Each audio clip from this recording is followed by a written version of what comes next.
خەباتی خوێندکاران بەشێکە لە بەردەوامی بزوتنەوەی شۆڕشگێڕانەی ژن ژیان ئازادی. میر محەممەد خالقی خوێندکارێکی تەمەن 19 ساڵەی بەشی بەڕێوەبردننی کار و کاسبی زانکۆی تاران ئێوارەی ڕۆژی چوارشەممە 24 ڕێبەندان لە کاتی چوونە دەرەوە لەو زانکۆیە لە هێرشێکی تەوم ژاویدا بە چەقۆ ینی لەدەستا. مەرگی ئەو خوێندکارە بێتاوانە کە خرای پاڵ دز و ڕێگەکان بووە هۆی تەقینەوەی ڕق و تووڕەیی پنک خواردووی خوێندکارانی بەشە ناوخۆیەکانی زانکۆی تاران و تەنانەت زانکۆکانی تریشی گرتەوە. گروپە جۆراوجۆرەکانی خوێندکاران داوایان لە خوێندکارانی خەباتکار کردووە کە بۆ ڕۆژی دووشەممە و سێشەممە لە درێژەی کۆبوونەوە ناڕزایەتیەکانی چەند ڕۆژی ڕابردوودا سەبارەت بە گیان لە دەستانی خالقی و دروستکردنی ئەو ژینگە نائارامەی کە چەندین جار بەرپرسانیان لێ ئاگادار کردبووەوە سەر لە نوێ کۆبوونەوەی ناڕزایەتی بەڕێوە بن. ژمارەیەک لە خوێندکارانی زانکۆی باشتی نووسیویانە ئێمە هەمومان خەمبار و دادخوازی خوێنی ئەمیر محەممەد خالقین.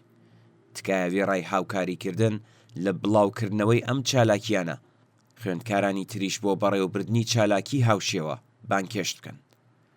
گروپێک لە خوێندکارانی زانکۆی تاران لە ڕاگەاندراوێکدا لەسەر گرنگی ناڕزایەتی هاوبەش و بە کۆمەڵ لە پێناو بەدیهێنانی داواکاریەکانیان جەختیان کردوێتەوە.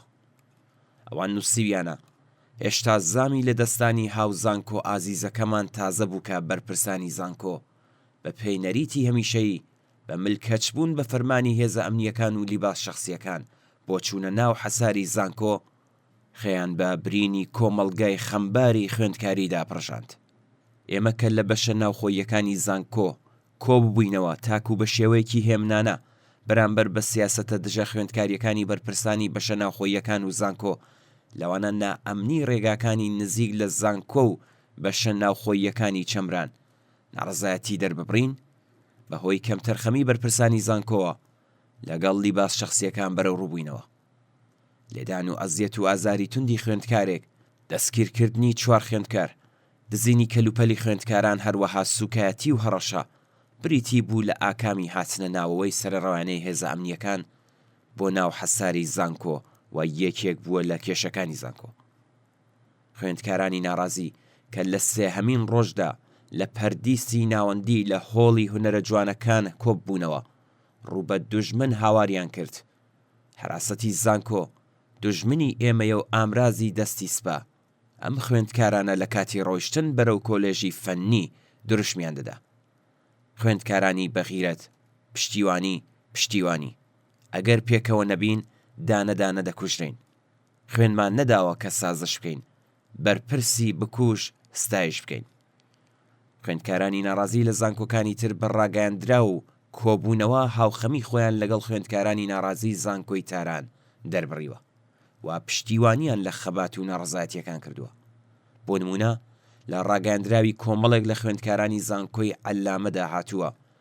ئێمە خوێندکارانی زانکۆی عەلامە پشتیوانی تەواوی خۆمان لە ناڕزایەتیەکانی زانکۆی تاران ڕادەگەیەنین و شەخسی عەلی خامنەیی بە هۆکاری سەرەکی ئەو دۆخە خراپەی ئێستا و هەروەها کوشتنی خوێندکاری لاو ئەمیر محەممەد خالقی دەزانین. بەرپرسانی زانکۆ و بەشەکانی تر لە ترسی ناڕزایەتی خوێندکاران و پشتیوانی چین و توێژە ناڕازیەکان لێیان بە درۆ و چاواشەکاری هەوڵیان داوە و هەوڵ دەدەن ڕق و تووڕەیی خوێندکاراندا بمرکێننەوە.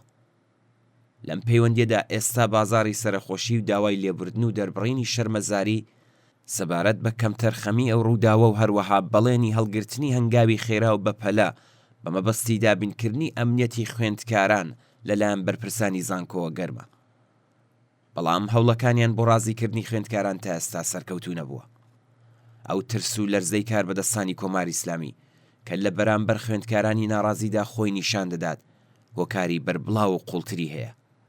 گڵۆڵەی ئاڵۆسکاوی قەیرانەکانی ڕژیم ئەم ڕۆژانە ئاڵۆزتر بووە.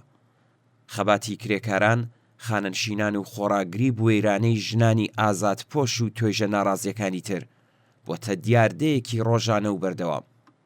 لە ئاوا دۆخێکدا ناکۆکیەکان لەسەرەوە پەرایان سندووە و تا ڕادەیەک ڕیزەکانی خوارەوەی هێزە سەرکوتگەرەکانیشی گرتوێتەوە. ناڕزایەتیەکانی ئێستای خوێندکاران لە درێژەی ئەو خەبات و ناڕەزایەتیانەدا ڕوودەدات کە ئەمڕۆکە لە هەموو شوێنێکی ئێران لە پێناو بەدەستهێنانی مافە سەرەتاییەکانی خەڵکدا لە ئارادایە و خۆی بەشێکە لە بزوتنەوەی شۆڕشگێڕانەی ژەنجیان ئازادی، بزوتنەوەیەکی کە بە شێوەیەکی ژیرانە بەردەوام بوونی خۆی پاراستووە. شکستە یەک لە دوای یەکەکانی کۆماری ئیسلامی لە دەرەوەی سنوورەکان و شکستی پرۆژە پاوەنخوازیەکانی هاوکات لەگەڵ بەردەوامی ئەم خەبات و ناڕەزایەتیانە دەبێتە هۆی پێکهاتنی کەلێنی زیاتر لە ناو بازنەی بەرتەسکی دەسەڵات و لاوازبوونی توانایی حکوومەتکردنی ئەوان بەسەر کۆمەڵگای ئێراندا و هەروەها ئەم کۆمەڵگایە بۆ دۆخی شۆڕشگێڕانە و نەبەردی کۆتایی ئامادە دەکات.